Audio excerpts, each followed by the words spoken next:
Hello students, welcome to my channel easy learning accounts.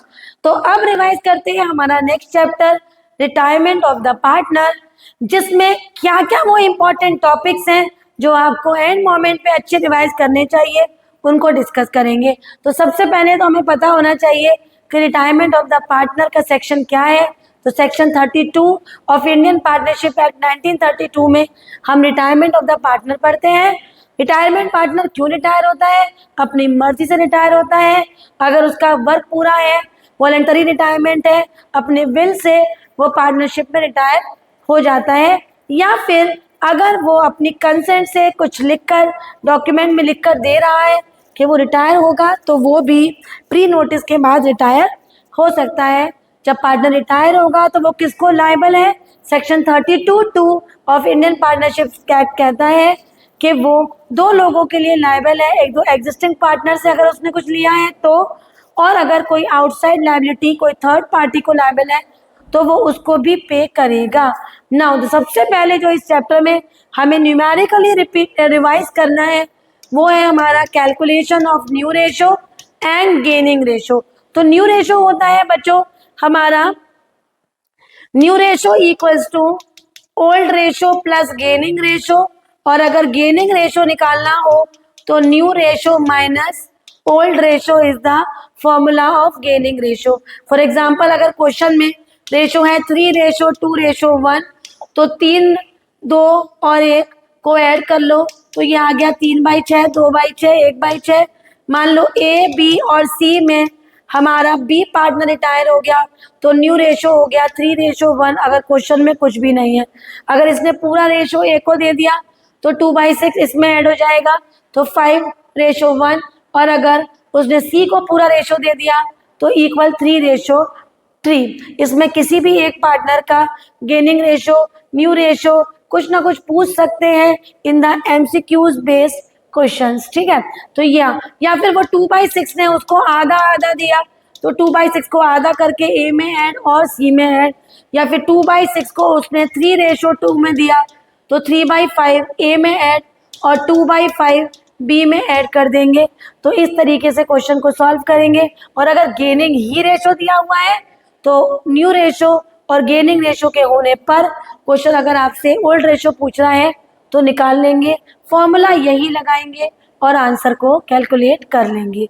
अब चलते हैं इसकी सारी जनरल एंट्री रिवाइज करने के लिए।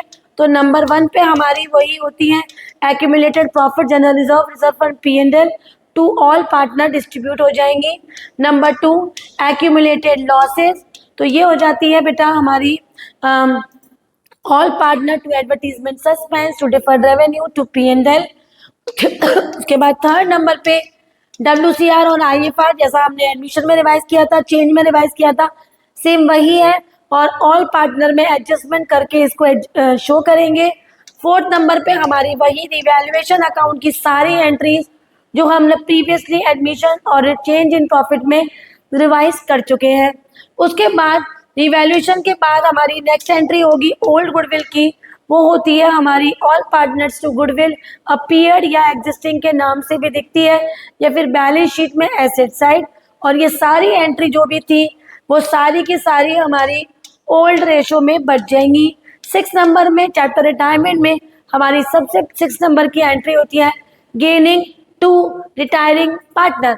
गेनिंग रेशो में डिस्ट्रीब्यूट होगी, लेकिन अगर कोई आंसर रेशो निकालते में माइनस आ जाए तो इट्स अ सैक्रिफाइस, तो एंट्री होगी gaining to retiring to sacrificing.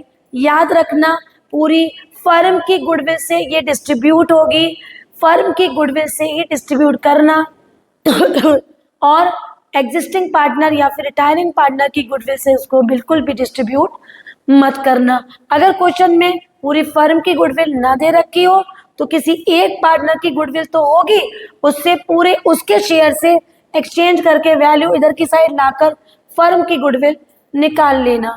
तो इस तरह से हमारी न्यू पार्टनर की एडजस्टमेंट एंट्री रिटायरमेंट चैप्टर में हो जाएगी गेनिंग टू रिटायरिंग पार्टनर। उसके बाद 7th नंबर पे हमारे 3 कॉन्सेप्ट हैं।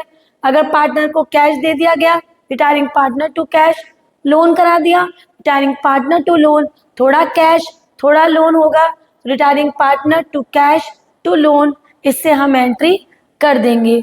उसके बाद बेटा अगर क्वेश्चन में रिटायरिंग पार्टनर का पैसा उसको तुरंत नहीं दिया है तो हम एंट्री करेंगे इंटरेस्ट की, interest account debit to retiring partner loan account, और जब पेमेंट किया गया होगा उसको तो retiring partner capital account debit to retiring partner loan account, नहीं, retiring partner loan account debit to bank account, retiring partner loan account debit to bank account. ये हमारी कंप्लीट जनरल एंट्री है वो 6 नंबर के लिए कि अगर क्वेश्चन आ जाए कि जनरल एंट्रीज पास करो और एक बैलेंस शीट आपको दी हो विद एडजस्टमेंट भी 3-4 कम से कम, और गुडविल भी हो एडजस्टमेंट में, जनरल एंट्रीज पास कर रहा हो, तो इस तरह से सारी गिवन इंफॉर्मेशन के according general entry proper format में करेंगे। और अगर जनरल एंट्री ना आए तो क्या होगा, तो खाता बनाने को आएगा, सबसे पहले रिवैल्यूएशन अकाउंट बना देंगे, सारे प्रॉफिट यहाँ, लॉसेस यहाँ, बैलेंस प्रॉफिट, और यहाँ पर लॉस से बैलेंस करेंगे। पार्टनर्स कैपिटल अकाउंट बनाने के लिए हमारा वही तरीका होगा जो एडमिशन और रिटायरमेंट में है।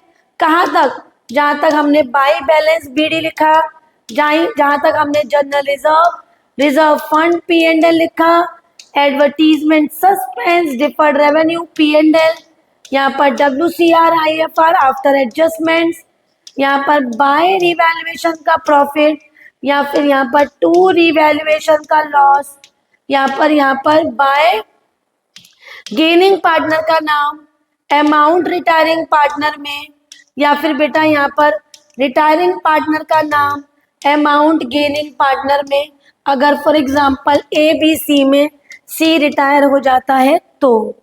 अब बेटा यहाँ पर ओल्ड गुडविल भी रह गई, उसे भी एडजस्ट करेंगे। एक बहुत इंपॉर्टेंट बात बताने जा रही हूँ, बहुत ध्यान से देखना। मान लो आपने यहाँ पर पूरा बैलेंस कर दिया और बैलेंस करके आप यहाँ लेकर आ गए टू बैलेंस CD, लेकिन B को लोन कर दिया है तो B लोन के नाम से आप यहाँ लिखेंगे, ठीक है। अब आपने इनकी बैलेंस को ब्रॉट डाउन किया, ये कब करेंगे, नॉर्मल क्वेश्चन में तो बिल्कुल भी नहीं, लेकिन अगर क्वेश्चन कह रहा है कि फर्म ने डिसाइड किया कि उनकी कैपिटल 24 लाख होगी, अज्यूम कर रही हूँ, और उसको हम 7:1 में बांट देंगे, तो 2,40,000 का 7:1 कर लेते हैं अगर, तो ये हो गया हमारा 2,10,000, और ये हो गया हमारा, इसको डिडक्ट किया देन इट इज 30,000। तो ये आपने जो रेशो 7:2:1 था पूरी फर्म का पार्टनर्स का, उसमें 2 के जाने के बाद 7:3 में इस 2,40,000 को बांट दिया।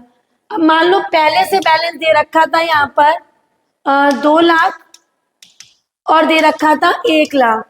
अब 2 लाख और 1 लाख को कैसे एडजस्ट करेंगे, क्वेश्चन कह रहा है करेंट अकाउंट से बैलेंस कर दो, तो यहाँ तो 2 बैलेंस CD हो जाएगा और 2,10 ज्यादा है तो 2,10 दोनों साइड ले लेंगे, और 1 लाख ज्यादा है तो 1 लाख भी दोनों साइड लेंगे।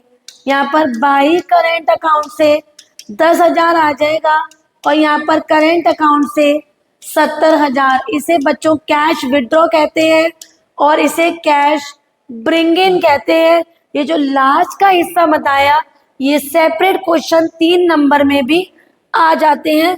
तो पहले एडजस्टेड पार्टनर्स का कैपिटल लिख लेना, एग्जिस्टिंग पार्टनर का पहले कैपिटल लिख लेना। अगर मैं प्रीवियस क्वेश्चन जो लिखवाया था उसी की बात करूं तो वो दे रखा है 2 लाख और 1 लाख, और उन्होंने डिसाइड क्या किया था कि वो 2,10 और 30,000 में आपस में 2,40 को डिस्ट्रीब्यूट करके फिक्स रखेंगे अपने कैपिटल के हिसाब से। तो ये आ गया 10,000 और ये हो गया 70,000, और ये पैसा 2 जाना था 2,10 हो गया, तो इसे ब्रिंग इन बोलेंगे और इसको बोलेंगे विड्रॉ। तो यहाँ पर अगर जनरल एंट्री आ जाती है 3 नंबर में बच्चों, तो इतने हिस्से को हम कैसे पास करेंगे, 20 capital account debit to bank account being cash withdraw, और bank account debit to A being cash bring in 10,000। तो ये छोटा सा कॉन्सेप्ट हमारा नजर आ जाता है in the 3 marks question in spite of giving in the long question. इसके अलावा एक और कॉन्सेप्ट है इस चैप्टर का कि मान लो पार्टनर को 1.5 लाख देना है, रिटायरिंग पार्टनर को, फर्म ने 2 लाख दे दिए, तो ये जो डिफरेंस ज्यादा दे दिया है ये है हिडन गुडविल, और हिडन गुडविल में एंट्री होगी गेनिंग टू रिटायरिंग जैसे नॉर्मल चैप्टर में होती है। तो इसमें हमने चैप्टर में हमें क्या क्या दिख सकता है, एमसीक्यूज में न्यू रेशो या गेनिंग रेशो का concept, fill in the blanks के पॉइंट ऑफ व्यू से 3 नंबर में भी आप पा सकते हैं न्यू पार्टनर के गेनिंग रिटायरिंग पार्टनर के गेनिंग डिस्ट्रीब्यूशन की एंट्री में 3 नंबर का क्वेश्चन भी मिल सकता है। लॉन्ग क्वेश्चन 6 मार्क्स में, जहां पर वो हमसे कह रहे हैं कि इसका जनरल एंट्री पास करो या फिर revaluation of partners capital account बनाओ, या फिर 3 मार्क्स के ये वाले क्वेश्चन जहां पर आपको ब्रिंग इन और कैश विड्रॉ की एंट्री करनी है। इस तरह से पूरा चैप्टर रिटायरमेंट कंप्लीट करना है।